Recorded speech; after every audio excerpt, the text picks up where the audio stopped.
farms and other things to consider. Look for good turnover. Know your competition. If the competition is blowing the doors off, I'd be careful trying to compete with somebody who's already been established. But Mike, I'm going to show them. Here comes the alert. When I'm marketing, I wait for opportunity. I wait for my competitors actually to spend money. And even if a competitor's on the line right now, bless you, I wait for competitors to spend the money. So this way they can kind of dilute the market a little bit and then we can come in. But if you're going to go in a place where the market is real high, go ahead, be a hero. You're going to help someone else because when you run out of steam, someone else is going to come in and take over that market. Have I got your attention? Because the ego takes over as well. Oh my gosh, I'm going to show him or her. I'm going to spend a bunch of money. If somebody already has market share, my friends, it takes a while to establish and build back up and compete against those. So know your competition. Consider the distance. Well, would you market to something that, number one, you're never going to go to because it's so far away? And set on items of value. If you're not getting value in some way, I saw an agent recently, I'm very proud of this agent. They were sending market updates. They were sending list to close ratios. They were sending what's closed. That's value.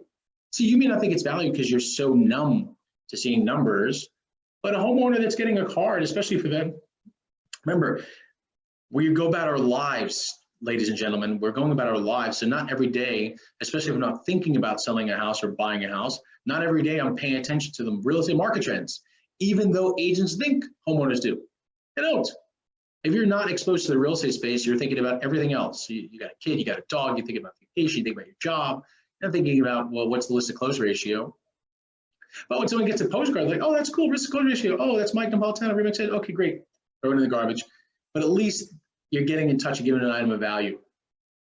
And I get it, the portals do it, but not every day are people looking on these portals, especially if they're not considering buying or selling. Does that make sense? Farming effective mailers. So your mailers are going to be thrown out. Oh, Mike, we got to save the environment. Guys, they're going to be thrown out. They're not keeping them for keepsake. They're not putting them in the drawer. So your goal is to have the homeowner register your name and face on the way to the garbage. Wow, I said it. On the way to the garbage, they have to see your name and face. They do. That's why I like to use postcards. Choose to use an envelope, as people generally don't open junk mail. So if you have a junk mail, people generally not moving, they're not opening it. This, by the way, we're talking about farming, my friends.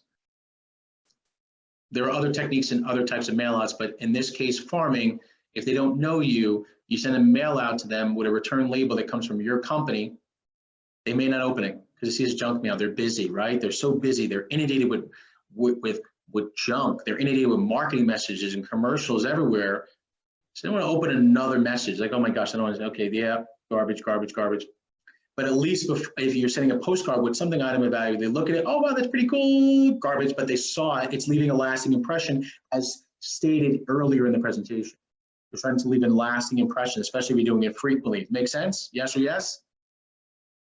Maintain a balance between cost-effective attention grabbing and a professional look. So here's the extreme, my friends. Oh my gosh, Mike, they really care about everything I send them. I've got to send this $10 postcard because I'm a luxury agent. I got to send it. Send that $10 postcard, which will break the bank. You are 100% better off sending the dollar postcard 10 times versus the $10 card one time. Does that make sense? I don't care how great your message was. It's still going in the trash. I don't care what type of, ooh, such a beautiful postcard, it's still going in the trash. I will beat out someone with frequency. Consistency is crucial. You need to send a postcard at least once a month. Don't have your business look like this, my friends. The reason why your business looks like this is because you're not consistent. Create a distinct look and format that is identifiable as you.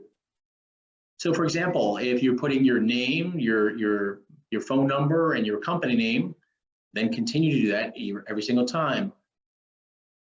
Replicate before you innovate. Replicate before you innovate. Effective mailers. Okay, here we go. Include your picture on everything you mail because people focus more on images than they do words. If you write this long love letter, it's going in the trash. It's going in the trash.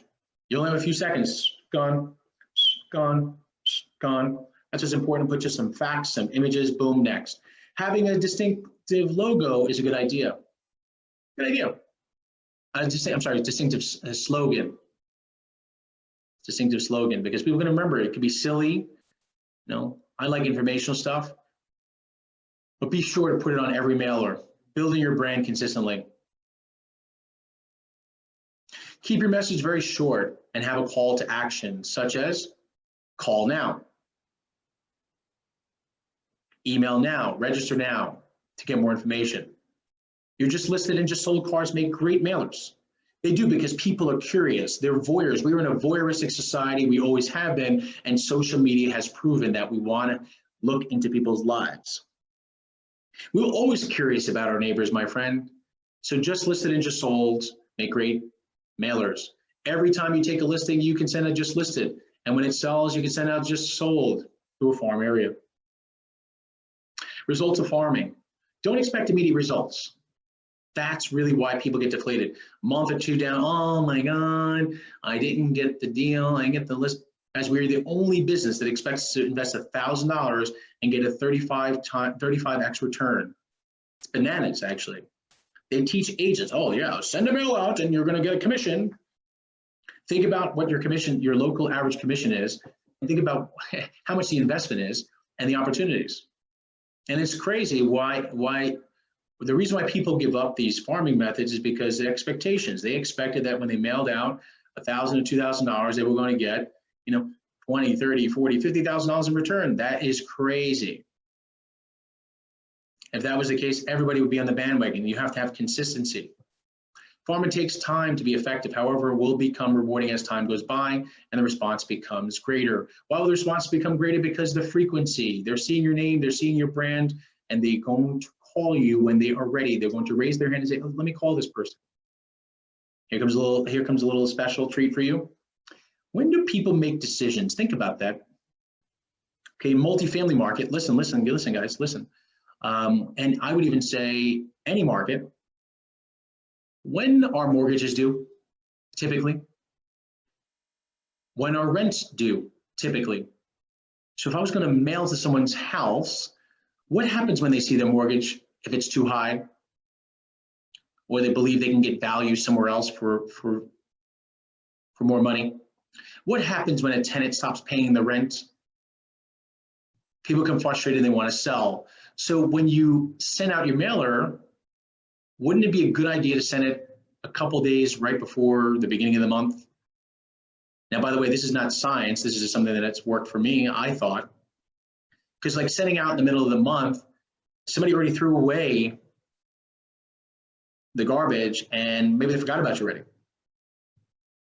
Again, there's no science behind it, just something that I thought of. And I'm curious to know if that really works. It's worked for me, I thought.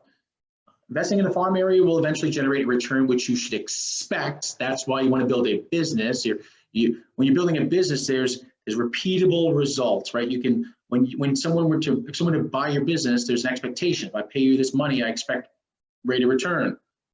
Investing in a farm area will eventually generate a return, which you should expect to be a minimum of 4 times your cost. Right? So if you invested $50,000, you should be able to make 4 times your money. Does that make sense, guys? Because if you're not making 4 times your money, my friends, let's think about this. Let's take the real estate business out for a second. You get 4 times your money. Can you get 4 times your money in other investments? Think about that.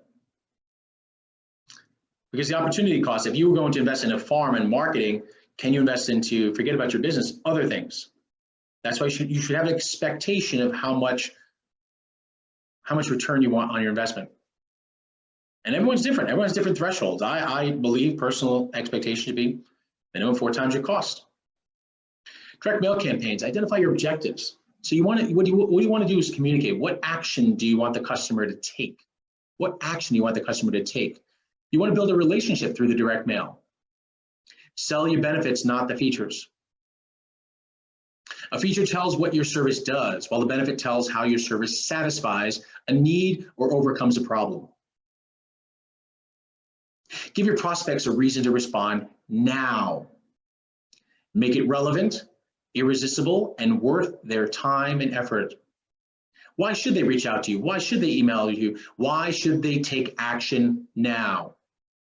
By simply just saying call today and nothing else, well, why should they call you today?